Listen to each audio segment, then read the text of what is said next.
people, 60 years past its heyday.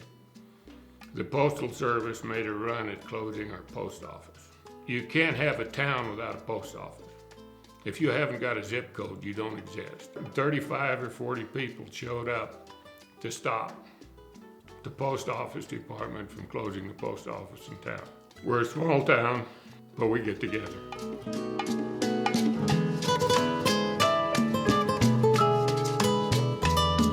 I'm Harold Anderson. I'm third generation. We're sitting here in the town of Jaroso, Colorado. The town was platted out in 1910. Railroad showed up, irrigation was brought in. It was an early land development, and it was a planned community on the premise that there would be enough irrigation water for in the Jaroso area, and this is going into New Mexico, 25,000 acres of ground. The early 20s, you always hope for a better year. Come 30s, the nation was in a drought. We did much better than the majority of the nation because of our mountain snowpack and the height of the reservoirs that the company built. But still, there was not enough water for what was originally platted out. Up until the middle 30s, we had a Seventh-day Adventist academy in town and an academy farm, and the people that supported them lived here. Jaroso's height, there was over 450 people living here in the community. A lot of them were farmers. A lot of them depended on the academy. We had 2 medical doctors in town. We had 1 hotel, 2 motels. We had 3 general merchandise stores. We had 2 blacksmith shops. You name it, we was a thriving town. But due to the 30s and lack of water and unforeseen things happening, the academy in Jaroso died, and henceforth all of the support people for that academy went with them, either up into the Denver area to teach at other schools, or a lot of them showed up at Campion Academy. My name is Lane Anderson. I'm 4th generation Anderson here in Jaroso. It's not a thriving town, but we're town sustaining. Dave West is working with his organics for the soil. We have farmers out here. We have pottery being made.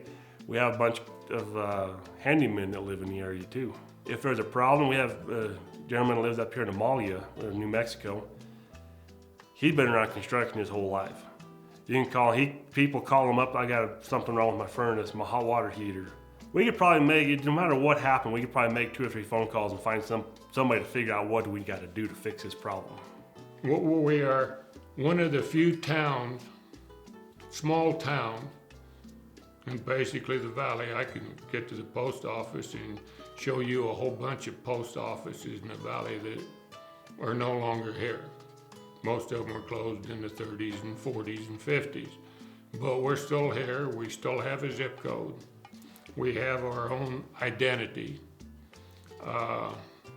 We're not like the San Luis Valley potato growers that joined Farm Fresh, and we lost all recognition of San Luis Valley potatoes. That the people ahead of me spent lifetime building up the definition of the quality potato comes from the San Luis Valley. We're the only town in San Luis Valley that has a boulevard in our main street.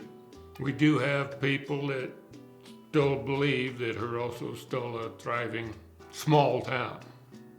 We have no intention of being anywhere close to Salida or retirement community or any of that. We're too far away from doctors to be a retirement community.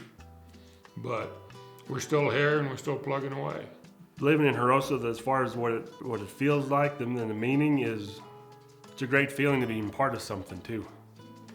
And, today I didn't realize being part of something was, I grew up being part of something.